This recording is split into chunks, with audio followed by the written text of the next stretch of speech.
Thank you. Mm-hmm.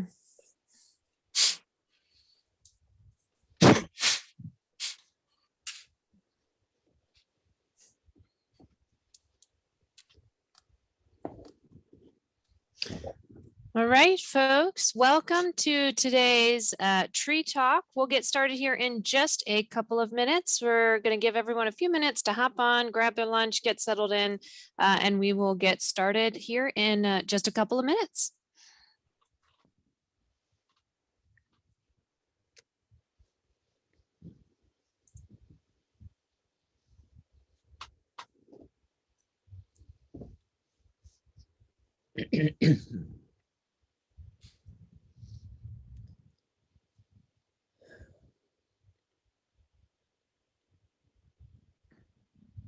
All right, we're going to give it just another 30 seconds or so while we make sure we get all of our registrants into today's presentation. So hold tight. We'll get started here just in just a couple of seconds here. We'll get going. But thank you all that are joining now for joining us today for today's tree talk.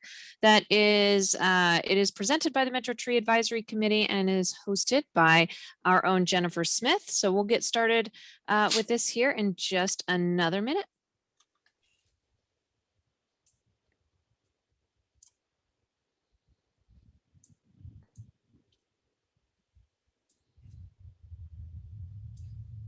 All right. Think we've kind of slowed down. All right. Okay, we'll go ahead and get started. So thank you all so much again for joining us today for the Metro Tree Advisory Committee's Tree Talk that is hosted by Metro Public Works horticulturist Jennifer Smith. So she is our host today. I'm going to turn it over to her in just a second. But before I do that, just a couple of logistics for today's presentation.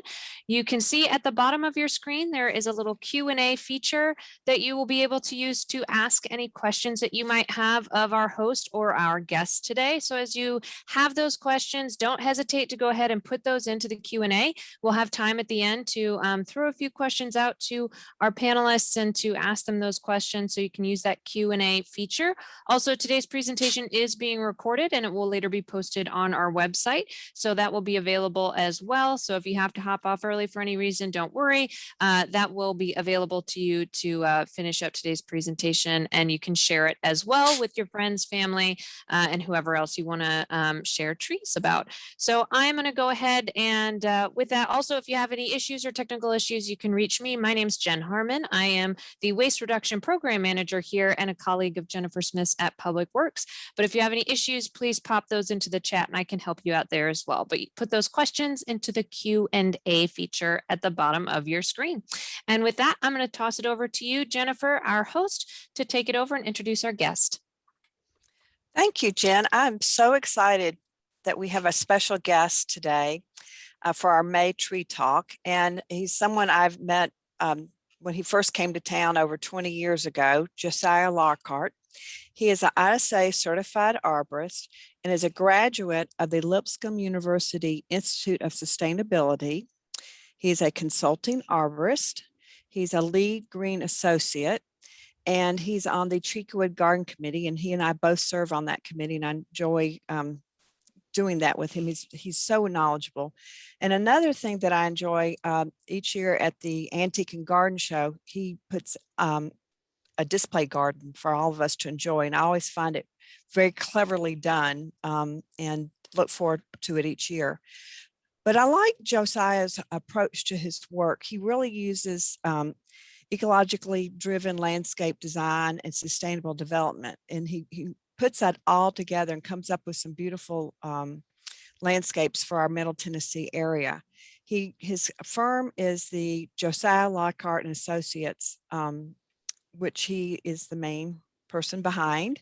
And I just want to thank him for being here. And I always like to ask the guest what is their favorite tree.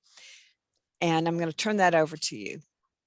Okay, well, my favorite tree, that's hard to pick one because, you know, there's so many of them that I like. Understand. What's that? completely understand. Yeah. I mean, they're like paints on a palette sometimes. Which one is your favorite? Because you use them all sometimes in different things.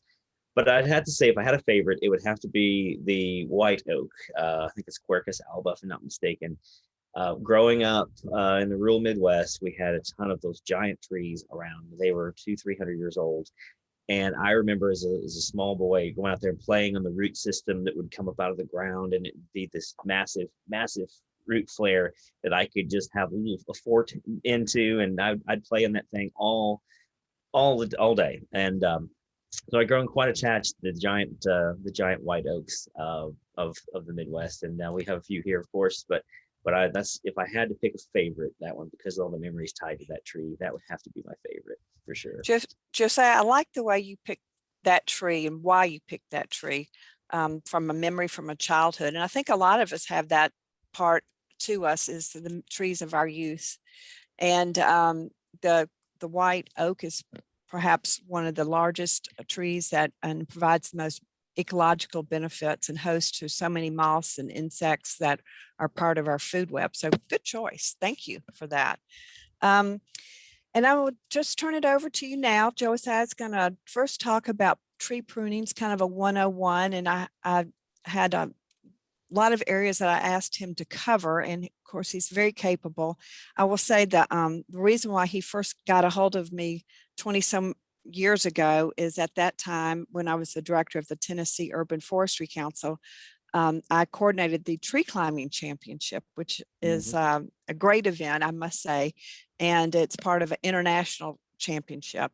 And he was interested in participating. So I'm so happy that he's here today. And I will turn it over to you to talk about tree pruning kind of 101, but we are even going to talk about issues in hiring our arborist and some of the safety concerns that you need to be aware of. All right, thank you, Jennifer. Yeah, the tree pruning is something that's probably, when you think of trees, we always think of taking care of trees. Pruning is probably one of the first things that come to mind. Now, tree pruning is sometimes necessary. Sometimes it's because of our own needs. Say, like we have trees that are growing into our street signs, or we need to elevate branches for more light, or we just, they're interfering with a building or structure that we put around them. So sometimes trees need to be pruned, and sometimes trees need to be pruned because of our particular concerns and needs.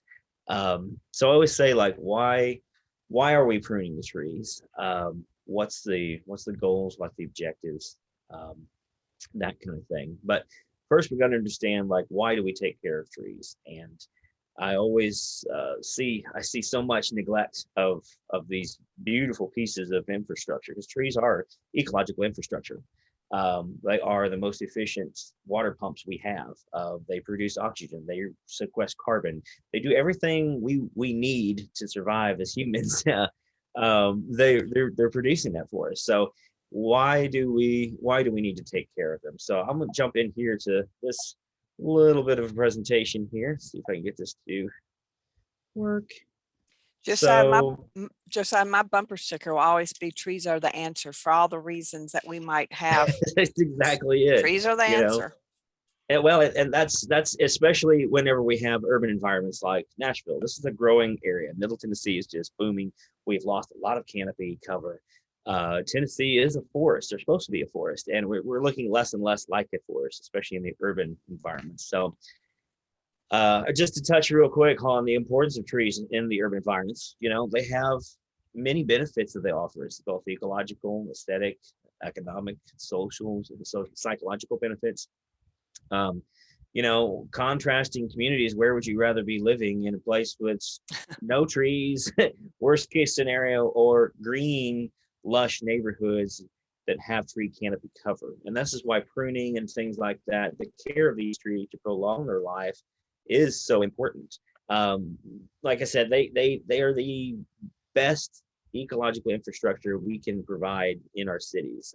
The amount of carbon they can sequester, the amount of cooling the urban heat island effect, how they can offset that. If you think about, like, carbon produced by cars and how much of that can just simply be sequestered by trees. Stormwater is a big issue now, and dealing with that as we lose more area, more open green space to absorb that stormwater, how we cope with that. We can use trees as part of green infrastructure solutions to basically mimic like what we can do on the what the forest floor can do as far as absorption and holding and sequestering stormwater. We can mimic that in our urban engineering if we integrate green infrastructure, and trees are a big component of that. It's oxygen. Think of that with clean air, and I think we've all come to appreciate oxygen a lot more lately, especially with the lack of it and the lack of clean air that's out there right now. Trees are huge. Having trees around your property are huge. And part of being able to preserve that in just what they give to us, the aesthetic benefit and the beauty that they provide, they make our communities livable. They make our places where we live more enjoyable. The economic benefits they provide, and this is a lot of times when I'm working with developers and working with neighborhoods, like proving that yes, these trees have a huge economic value, and that's why we need to invest in the care of them and what they can do from the different things that they provide, the different benefits they provide. We call this ecosystem services, essentially the benefits that the trees or nature can provide to humans. And that's stormwater reduction, it's air quality improvements, energy savings, carbon sequestration is huge, and of course increase to your property value. Trees provide value to your real estate. So these are all reasons that we these things tie together to make our communities more livable, more enjoyable, give us a sense of well-being, and just kind of tie the whole thing together for us. Trees are hugely important, because I've been places without trees. I've been to environments where trees are scarce and it's just not the same type of place. So for this reason, I always say, if you have trees, take care of your trees. If you don't have trees, plant some trees, and let's train them and prune them as we go so they can become valuable assets. So what we do with that is really dependent on our objectives and our needs. And so I always say, when we're starting to talk about pruning, I've seen good, bad, and ugly pruning. I run into this almost, multiple times a week, almost every day. It hurts me sometimes. Even when I pull out of my own neighborhood, I drive down the street and I see these giant sugar maples that were probably 120 years old that are now topped and just stubby and have massive dieback because of the topping pruning that's going on. And I always think of, like, if they just knew a little bit more about the process and why we need to prune properly versus improperly, and how that affects the lifespan of these giants. Proper pruning can make your tree last, and structural pruning, especially when it's young, it's like we always said, it's like kind of like raising kids. If you train them up right, you get them on the right path, then they're going to have a lot more success later on. Same thing with trees. As they're growing, if you're pruning them the correct way, training them, developing that good structure, they can live far longer than we can. Their lifespan can go a lot longer. On the contrast side of that, bad pruning and neglect can shorten the lifespan of your trees dramatically, almost guaranteed to. So just having that in mind, it's good to set some objectives up. And I always, when I get a client call me, they say they need their trees trimmed or pruned or something like that. We get to talking. It's like, what are we trying to accomplish? What's our pruning objective? So with that, we'll kind of jump into some of this here, and definitely, interject if you have any comments with that. But pruning objectives can be classified in different ways. Are we there to do what we call crown cleaning? Kind of cleaning up the, sometimes we lump this in with like deadwood removal, kind of cleaning up the inner canopy of the tree, any dead, diseased branches, anything crossing or interfering, growing the wrong direction that could become a problem later. Of course, deadwood removal is key, but getting that dead tissue out of the tree allows the tree to wall those wounds off properly and prevent infection. It also helps not to draw some of the stressful things like the insect issues that become about because you have dead wood in there. Fungal pathogens are big. with dead wood. That's a vector that they can enter into the tree through that dead branch. And when oftentimes will infect down into the branch collar and bypass some of the tree's natural defense mechanisms that way. So by pruning those branches out early, you end up having to, you end up eliminating the chance for that happening or lessening that dramatically. Thinning, I think, is one that I promote a lot. Proper thinning. I've seen some really bad, people just kind of strip out the interior of the tree. That's not true thinning. Thinning is allowing branch spacing in between. It allows the wind to flow through the branches a little better, less wind resistance. So I would say is think of it instead of being like a big sail up there in the air, catching all that wind, it allows it to kind of perforate through the canopy. This also helps with disease, such as fungal pathogens. Airflow through the canopy can prevent a lot of these fungal issues from developing because the sunlight and the air can filter through there. It's not staying wet and kind of shaded and dark inside of the canopy. So if we have, with our winds and our tornadoes and our kind of crazy weather we get around here, thinning is very important if you have an area where you have a tree that's more open and exposed to the wind. If you're trying to grow other things underneath of it, thinning can be a benefit. Crown raising, that is something where, think of like street trees. We work on a lot with communities on some urban forest management projects, and managing the street trees, you have to maintain, an elevated canopy to prevent, the Amazon trucks from hitting it, pedestrians when they're walking on the sidewalks, if they're not, bumping into branches and so forth, street signs and street lights, that they're still visible, that kind of thing. Also, if you're trying to grow grass under your trees, raising the canopy to a certain height will definitely help with that. And then of course, crown reduction, and crown reduction I use very sparingly when I have to. That is something we would use in place of, my tree is too big, it needs to be topped, because I get that comment all the time. My tree is too big, it's dangerous, I need to top it. Well, large trees don't always equal dangerous trees. A tall tree with good structure is perfectly safe. If it is interfering with, let's say, like power lines, that's something we always have a conflict with a lot of trees. Then we could do what we call a reduction method. And that is, instead of just coming in there and just topping it off at a certain level, we're judiciously going in and we're reducing these stems to another branch at a lateral stem. That where we're cutting it back to is 1/3 the size of the diameter of the one we're cutting off. And we'll get more into that a little bit later. But there are rules that we follow and principles we follow behind crown reduction, and a proportion of it too. Like if I have a mature tree, I'm not going to take more than say 10% of that canopy and reduce it. That can definitely stress out a mature tree, especially when it gets the heat of the summer, losing that much of the tree's food factories so that it can photosynthesize through those branches can definitely cause a deficit in its defense system and cause some issues there. So these are kind of like Josiah, yeah. I get a lot of calls here at work about just wanting to remove a big tree, and I always suggest at least considering the crown reduction as a way. Right.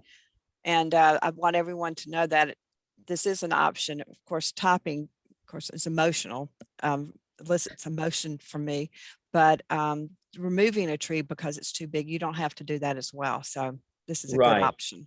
Yeah, I think it's the notion that it's these are very large structures and they move in the wind. They're not like a building that seems to be just constantly static, although buildings do move in the wind. But I think that when we see these things moving around and flexing, we get a little bit intimidated by the size of it, and just we have these nightmarish scenarios. What if that branch comes off and goes through my living room?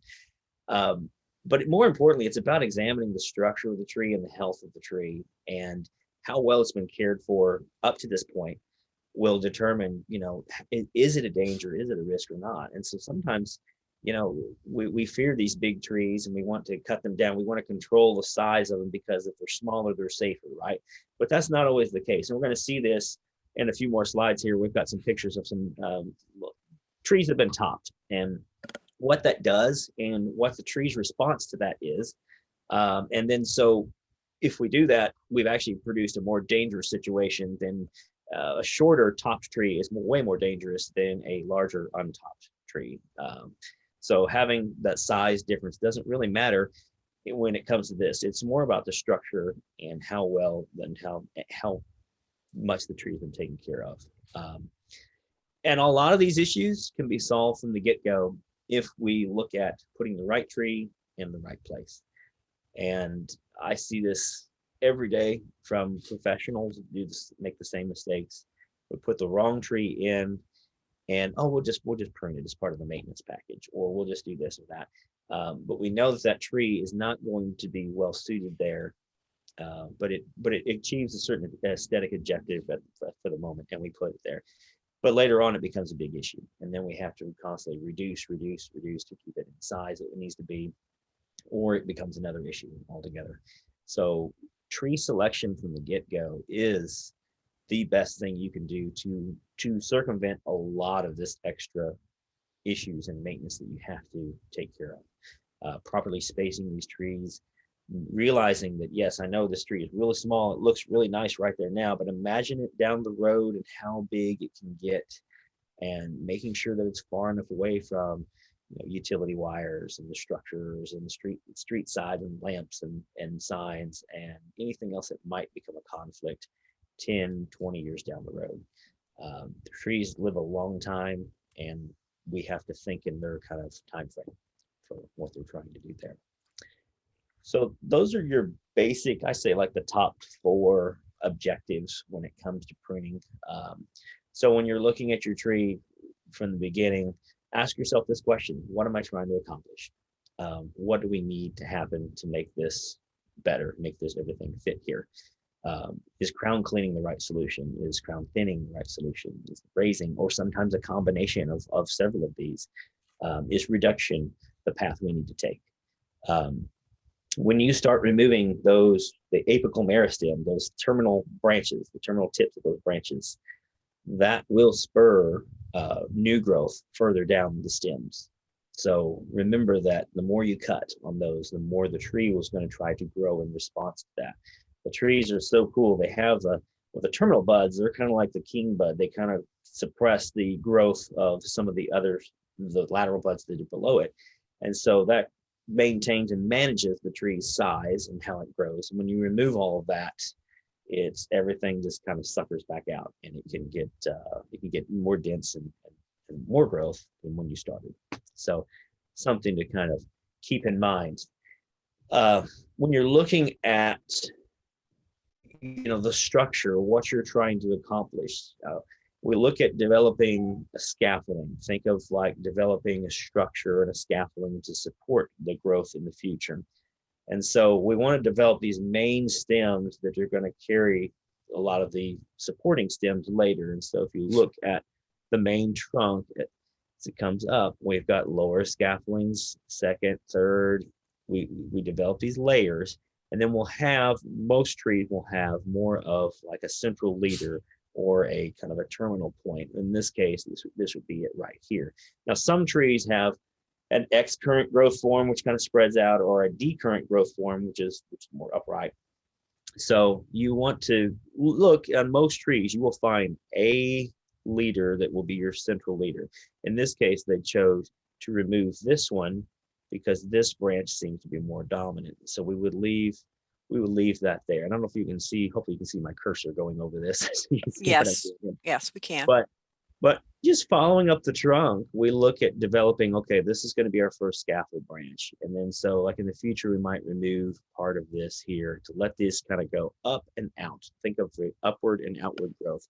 So we want these to kind of fall away from the trunk.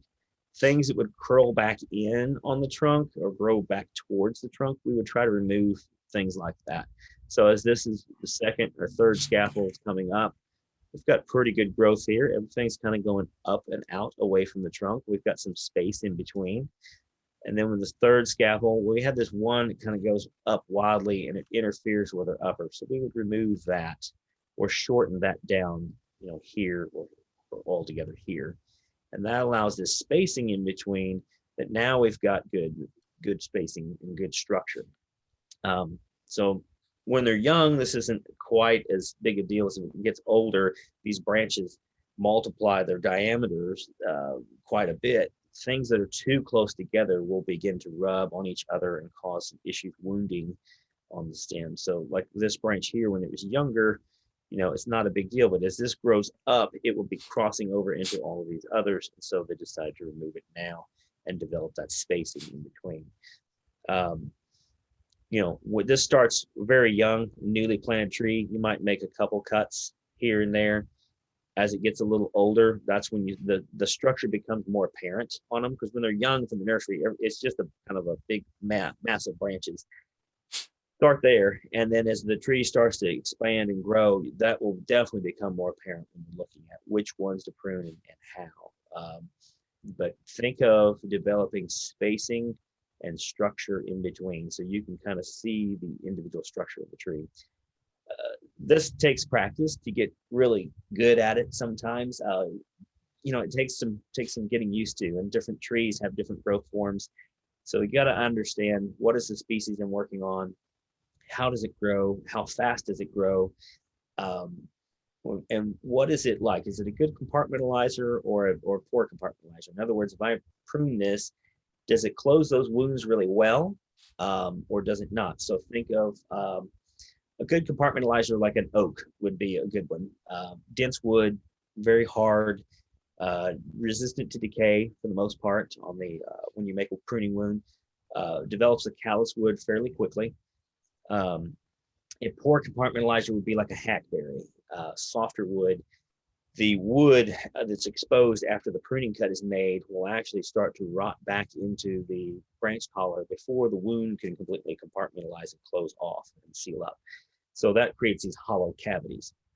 So for that reason, think of like, we need to do small pruning cuts that can heal quickly on a hackberry.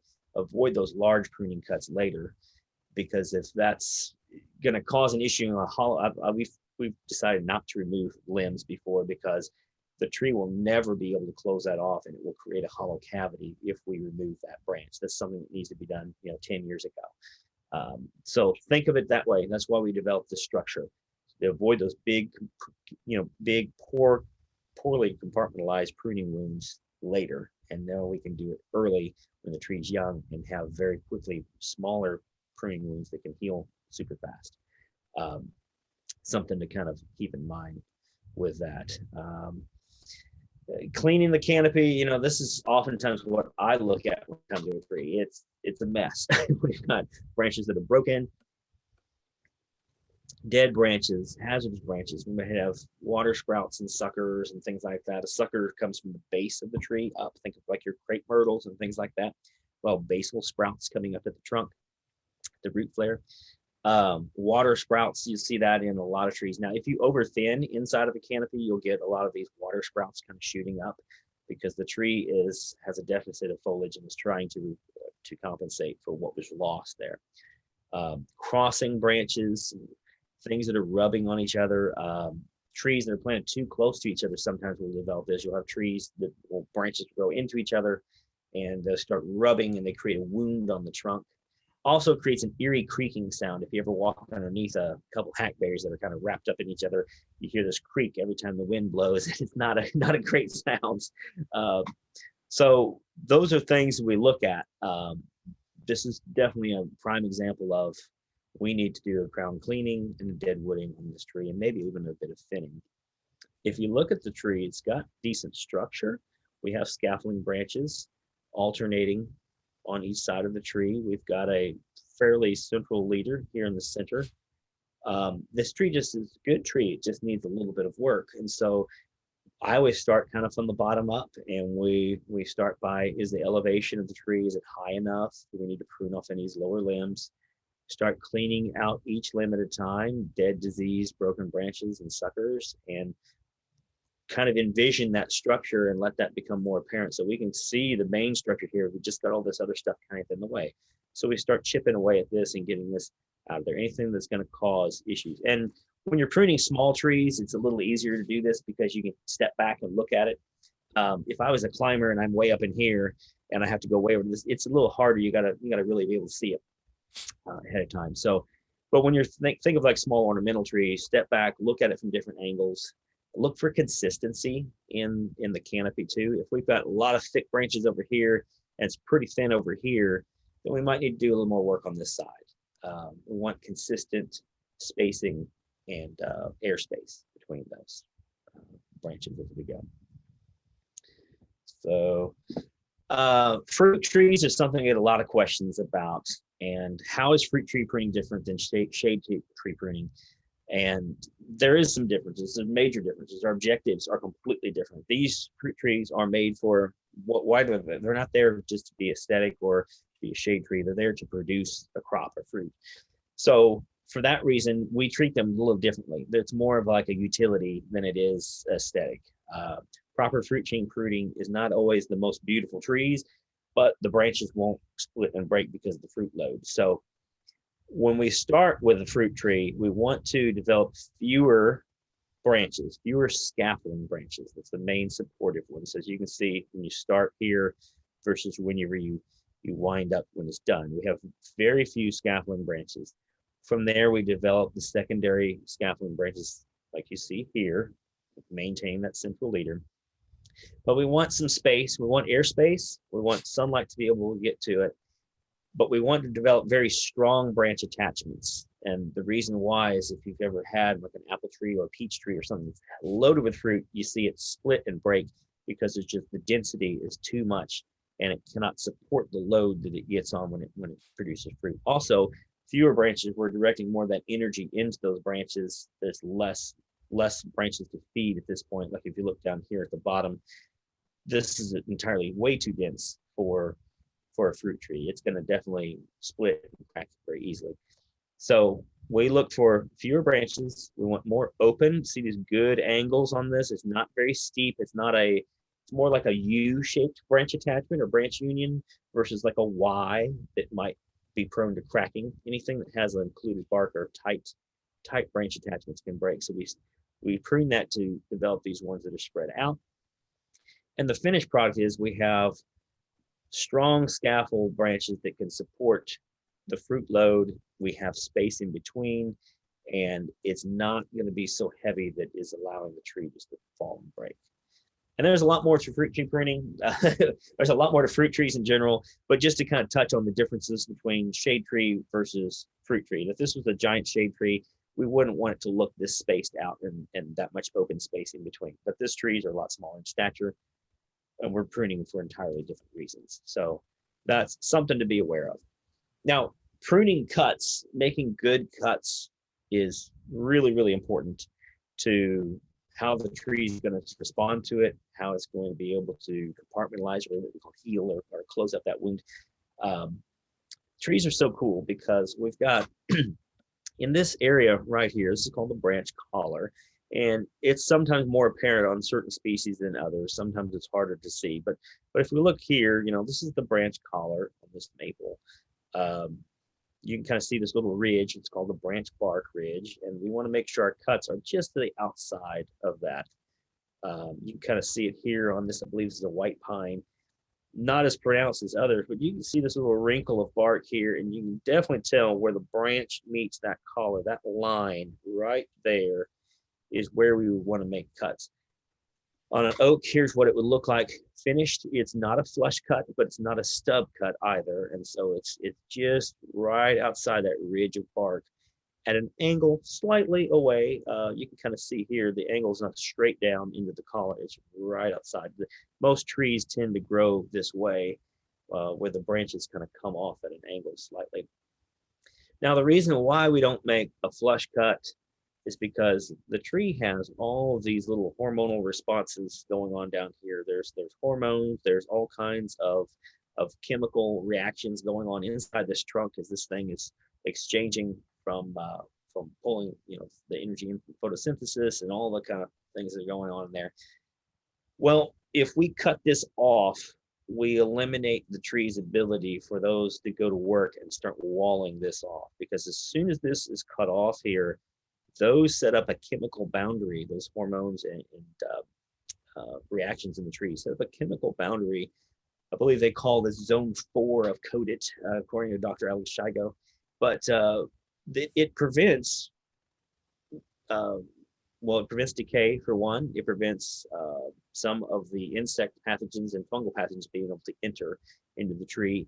And it also stimulates that growth of what we call callus wood. When they say that tree's healing, well, the tree's not actually healing, it's just forming callus wood to cover that wound because it's already kind of walled this off and kind of rewired itself around that cut off section there. So it's really interesting when you get into like the deep science behind how that works. And it's as simple as, did it make the right cut or not, if the tree can perform those actions or not. And here we have what we call the 3-cut method, because we don't want to cut once with a heavy branch and peel it back into that, because any damaging of that tissue is going to hinder that process. So we make an undercut, we'll make a cut out here, and then we come back in and make our final cut nice and clean. So it will look like this. Smaller branches, sure, you could probably get by with one cut, but I always try to, certain species especially, think of elms, they peel terribly all the time. So have good sharp tools and make sure you make those cuts further out. Don't have any weight at all on that branch when you're making these cuts, so you don't have any peeling and tearing with that. That is the first and best thing you can do when you're pruning trees, is making sure that those cuts are clean and that they are in good shape. But you hear the question all the time, well, don't we need to paint these tree wounds? We used to do that back in the day all the time. Shouldn't we be painting these wounds to keep pathogens out? Well, no, we've actually determined that through years of study of this now, they've determined that, coating this wound right here with petroleum-based paints, because most paints are petroleum-based, is actually phytotoxic, and it slows down that process, that chemical process of being able to wall that tissue off, versus just leaving that wound alone and letting nature do what it does. Make the proper pruning cut. You will not need any tree paint or anything like that to prevent it from rotting back. It actually will slow the process down. So super, super important there. So remember, we're developing good structure and layers. It's not about removing the amount of material we think we need to remove. It's, do we have the right structure? Like this Japanese maple before and after, the tree doesn't look drastically different. Like a good haircut, it should be a compliment, not just, a massive removal. So what we do there is we just develop that structure, same principles we use on the shade trees, just finding the scaffolding branches, spacing that out, consistently thinning. So when you look at it throughout this thing, it should look pretty consistent. We shouldn't have really thick spots in anywhere when it's done. Smaller shade trees, same thing, thinning it consistently so we have enough. This is about as much as I would want to go as far as thinning goes. But the objective here was not to cut the tree down so we could see through, they could still get some light through the windows. So again, finding that balance there, developing those layers. Before and after of a pin oak tree. Pin oaks are, of course, they require a lot more pruning than other oaks do. I really don't recommend pin oaks anymore because of this reason, because they are so high maintenance. But you can see how dense these branches are growing here, and they're way down low into the field here versus coming up, doing some elevation pruning, doing some crown cleaning and some deadwooding and some thinning. The proper way, that's a good balance of branches and structure versus where we started at over here. And every tree is different depending on the species. It's going to require, more pruning or less. Now, some of the bad, and this is fortunately more often than not we see this, flush cuts, stub cuts, topping. These are all examples of really bad things to do to trees. Now, going back to our first picture of proper cuts, and we look at this wound should only be about this big, and because we flush cut this, or someone flush cut this, they started outside the branch collar, but they cut way down against the trunk instead of following the collar around, and so this is about almost twice the size it needs to be. And then they were using a chainsaw and they nicked it up here above it too, so we have a nick in the wood here, and we also have a large flush cut. Same thing down here. This is just what we call quick and sloppy pruning. I mean, they're just getting in there and hacking this off. They left a stub here. They didn't cut this properly, but they flush cut this one. Topping, what's worse than topping is topping with volcano mulching underneath. That's So sad. the 1-2 punch to kill a tree right there. These are silver maples, which are fast growers. soft wooded maple trees that are poor compartmentalizers.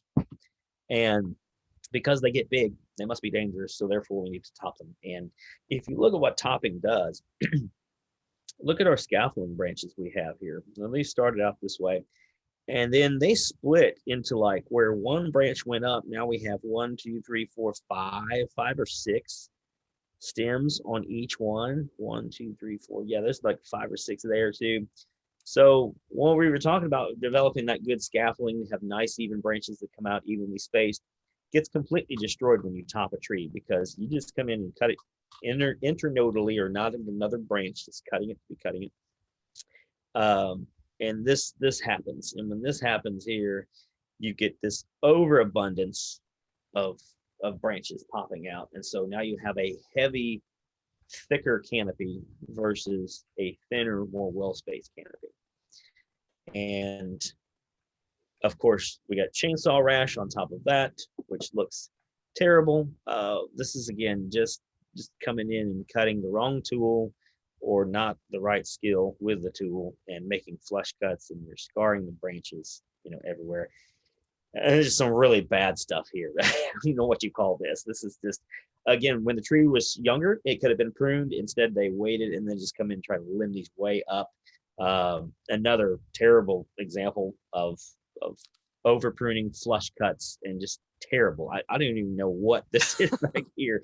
This is something where this is why we talk about hiring a professional is super, super important. And what do you do whenever you need to hire someone? We're going to talk about that in just a second. But the ugly, this is an example of why we don't top trees. So here we top the tree, or someone top the tree.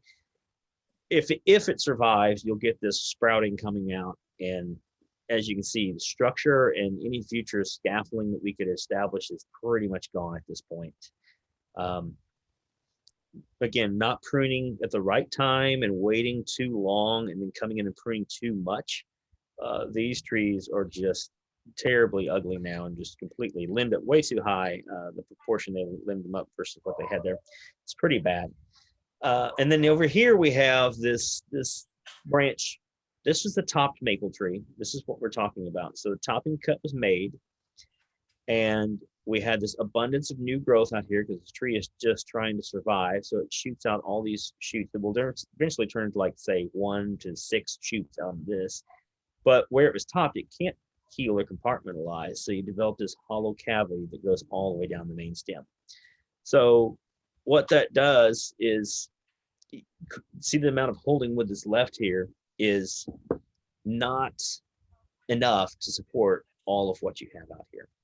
So you've really got to think about the way we do this and how we do this, to where we don't have hollow cavities on every branch that we have on a tree. So if you have this holding up 5 or 6 branches out here, you're going to have failure during the windstorms and during the ice or anything else after that point. So super, super important to not over prune, not to top trees, but to prune them properly, develop that structure early on. Again, before and after, I don't know if they are paid by the pound on this job or what, but people come in and this is the wrong tree in the wrong place to begin with. But then again, how we have approached this differently where we didn't create this mess. This is an actual project we see someone do, and they left it like that. So for that reason, we always say hire a professional. How do you spot a professional? Look for the symbol, the ISA certified arborist symbol. Look for that. That's a good way to start. Do they look like they know what they're doing? Are they properly have the right equipment? Are they doing the right work? Do they look like these guys over here doing crazy stuff? And honestly, I just this past weekend saw some really crazy examples of tree work. So always identify your professionals, hire a professional. Certified arborist is a must. Make sure that they have insurance. Make sure that ask them what their process is, and they should be able to explain it to you. If they can't explain to you how and the why they're doing what they're doing, then you probably don't have the right person for the job. Jennifer, is there anything you want to add to that?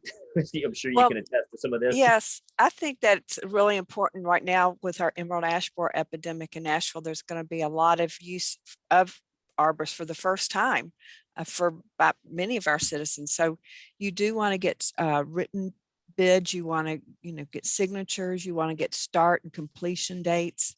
Are they fluid in their safety procedures? Right. All these things are really critical. And when you're dealing with ash trees that can become brittle, it's even more important. Yeah, unfortunately, with the ash tree, emerald ash borer epidemic, I'm afraid we're going to see a lot of people jumping in just to try to make a quick buck on this. And instead of being actual tree care professionals, just be in it to try to, jump on board real fast and see what kind of money they can make. So, yep. So from there, we'll jump over here to, let's jump over here to, we've got about 15 minutes left. Yeah, we'll touch on some companion planting real fast here, if I can find it on my screen. Let's see, why are we going that way? All right. Here we go. All right, real fast on this one. How we use trees in the landscape is important, and that dictates pruning needs and everything else. So I'm gonna spend about 5 or 6 minutes on this real quick, and then we'll kind of go to maybe some questions and answers. But basically, how do you choose the right tree? What do you put with each tree? And as a designer as well as an arborist, I work with this a lot, where we can come up with some really great combinations that give you something throughout the entire year. One of my favorite combinations, these are some of my favorite combinations to use. I love the Blue Atlas Cedars. I love the color. Does a lot better than, let's say, like the Colorado Blue Spruce around here. But that kind of that cool blue color. Well, what do we use with it? How do we use it? How do we put it? For one, space these out because they will get big. We don't put these on anything less than, say, 10 or 12 foot spacings. And then coming up with some other companion plants around it. Little blue stem, the native little blue stem grass, complements this color very nicely. Tall verbena and some Mexican feather grass. You can create some really cool planting combinations underneath of these with these particular plant sets of plants here. Using similar colors and textures and things that can kind of echo each other, and with a little bit of contrast, it's good. So I love the Mexican feathergrass because it creates a wispy, flowing, beautiful kind of tannish green, which complements the blue really nicely. The verbena kind of has these tall flower heads. It's kind of tend to hover in midair. You don't see the foliage, you just mostly see the flowers kind of hovering. And combined with the blue stem grass, it just creates a very nice kind of wispy, a lot of movement with this combination that can turn out really, really well. I actually have a version of this at my own house. I love it. Japanese maples are super popular. Coral bark Japanese maples, one of my favorite because I love the kind of chartreuse colored leaves with the red stems. As the temperatures cool, those stems really brighten up. So in the wintertime, we have this beautiful red stem tree. When I've used these at the garden shows and everybody asks me, how did you spray paint that tree to make it so red? It's really just the way it grows that way. So give them some space though. They do like to get a little large for Japanese maples. So you're gonna want something that's gonna be, 10 to 15 feet easily in height, and probably 6 to 8 feet in width. So you want that kind of space there to grow this, so you have enough. You don't have to be pruning it all the time. The Florida Sunshine Elysium is a great plant, evergreen plant that kind of maintains that color, and it has a great fragrance, and the deer will not touch this one either. So I use that as a shrub, kind of underplanting it. Complements the foliage well, and then in the wintertime, when you don't have the foliage on the tree, you still have this evergreen foliage here with that same color. And then I like to always include some grasses or grass-like plants. So the Amazon mist carex is great. It's very similar to the Mexican feathergrass in looks, except it tolerates a little more shade and a little more moisture. So if you've got a little area that you can't grow some of the other grasses in, the sedges, the carexes are great. Autumn brilliance fern, also another great combination to use for that. So kind of gives you some contrast there. Paredia persica, also known as Persian ironwood, beautiful fall color, great trees, super tough, grow very quick, and they can get rather large. So give them plenty of space. Don't put them right up next to your house. We give them some space out in the yard. Looks good in groups and so forth. Great color though. You get just anything from yellow to orange to red whenever they start changing. Blue shadow fothergilla, great little native plant. The summer foliage, it blooms a little white blossom in the spring. The summer foliage is this blue color, just like that. I have the same plant in my own yard, love it. Fall color is better than the best looking burning bush you'll ever see, and it's native, so it doesn't get very large. It's maybe 3 to 4 feet, and a native alternative to, like, say, the burning bush. Drumstick allium, great little perennial to pop up, little bulb you can that has to pop up and give you some color earlier in the year. And then switchgrasses I'm a big fan of. You could use Shenandoah, or this one is a real popular one too. It's a little harder to find now than it used to be, so I've kind of switched to Shenandoah on this, but same coloring. You've got beautiful red tips to go with all this. So in fall, you're going to have this, and this all coming together. Your alliums are more for the spring and summer. So you'll have these two color combinations, the green foliage, blue foliage, and this purple in the summer. Fall, you're going to have the grasses turning and everything else turning here. So great for fall color. Great little combination. Of course, my favorite one, the white oak. I like the simplicity of the underplanting on these, and so I'll use snowdrops in the spring, first thing to pop up. It does well amongst the roots of the trees. Bleeding heart plant, also another great one for early spring. Purple Shamrock, I've used those too. Actually, they're still blooming right now in my yard. Moss is something as simple as moss, the wild ginger, some heuchera, caramel, however you determine to say that. All great color combinations that can live amongst the root systems of these giant trees and just makes a nice little calming kind of woodland type setting. The autumn fern, again, is one of my favorites. I've actually got it growing right now as well. These are all plants that I've used a lot in design and also in my own garden. And love the combination. Autumn gold, ginkgo, real good male cultivar. Make sure you get the male cultivar so you don't have the fruits come on those. But combining that with some ruby slivers hydrangea, Imsonia, switchgrass, Cephalataxis, it's also known as Japanese plum yew, and muley grass. In the fall, this would be really spectacular plant combination color. Lastly, the Gold Rush Dawn Redwood has a golden kind of tint to it. Dawn Redwoods are great trees. Love those. Coppertina 9-bark looks exactly like the picture right now. Prairie dropseed, another native grass. The brandywine viburnum, another native viburnum. Really good for pollinators and birds and so forth. Wildlife loves that one. Midwinter fire dogwood literally looks like a fire. It starts kind of yellow at the base and kind of comes up to a flame red at the tips and looks great. Put these all in a combination and you've got some great fall colors. So that's pretty much it. That's a lot of material to cover in a short amount of time.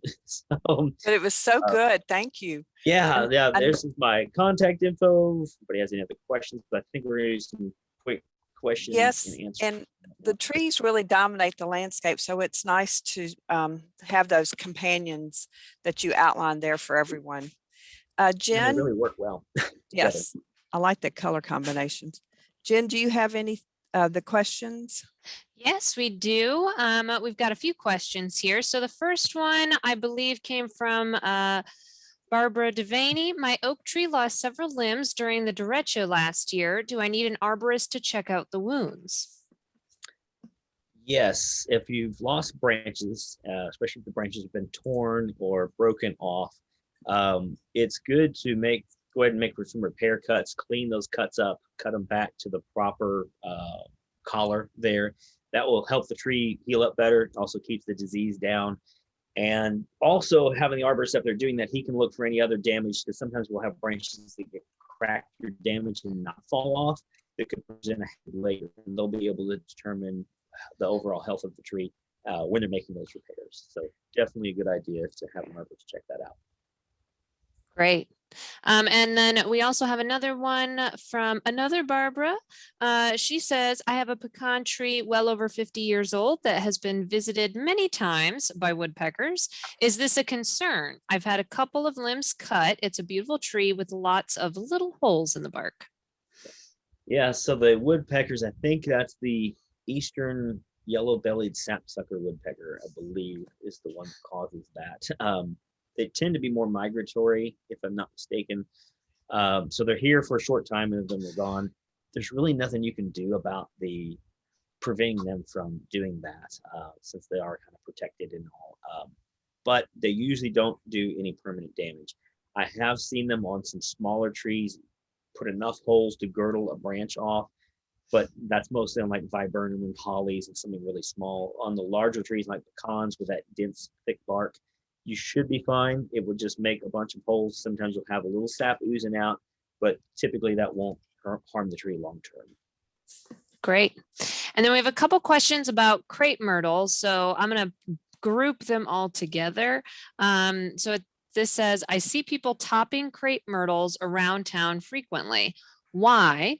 I assume there aren't benefits to the plant. And is that correct? And then there's another crepe myrtle question. Is there any way to prune a crepe myrtle that has lots of dead branches without getting skinny branches spurting out?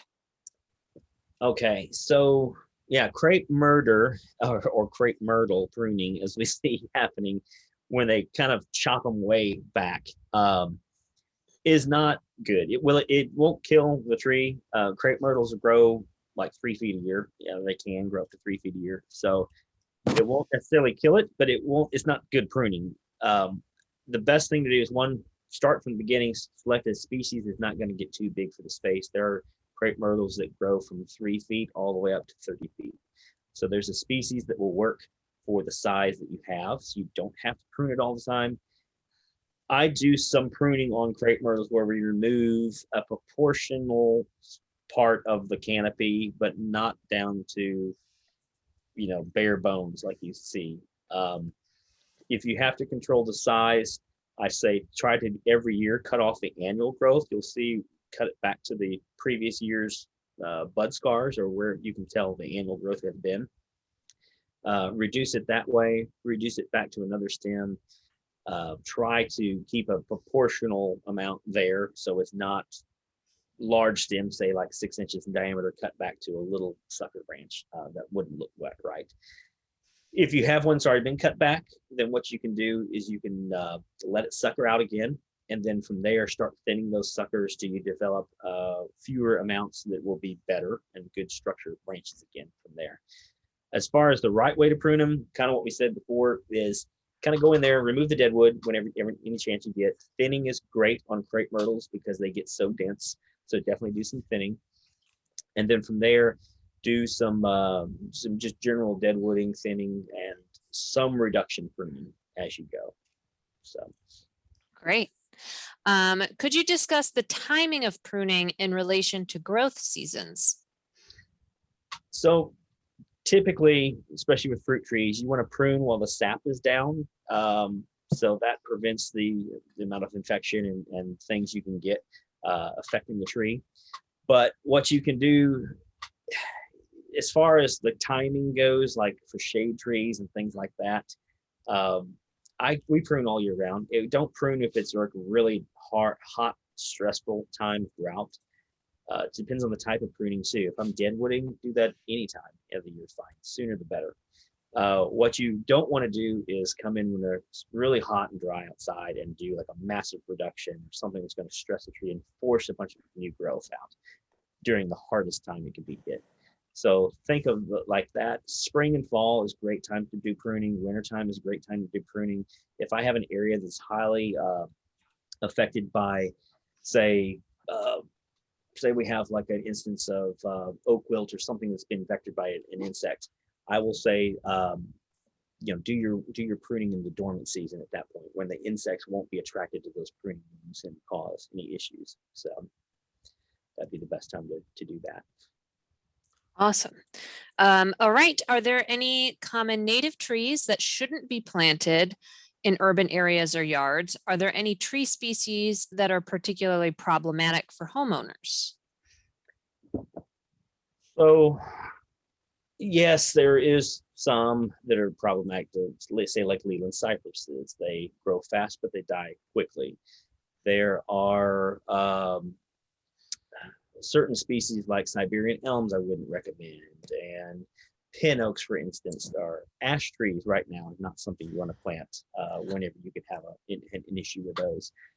Anything that could be that there's known disease issues with, or that have shorter lifespans that aren't going to fit there. And I think, what was the first part of that question again? Are there any common native trees that should not be planted in urban areas or yards?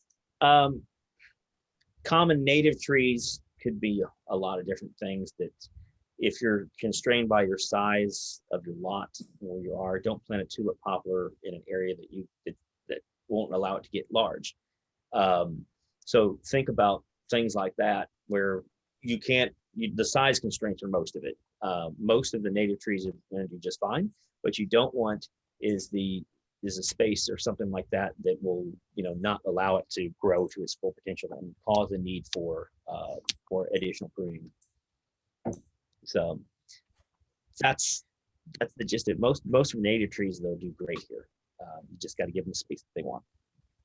Great. That was the last question that we have up live. So Jennifer, I'll turn it over to you to close us out. We are at our time. Josiah, thank you so much. I really appreciate your approach, the ecological approach you bring to your practice as an arborist and as a garden designer. I think it makes our community much more sustainable. Well, I appreciate And yeah, definitely. And I appreciate you being here today. We have had one of our tree talks was on native trees, and they are all archived at Public Works webinars.nashville.gov. And Jen will be sending out information on a copy of this tree talk, and you can get that link there.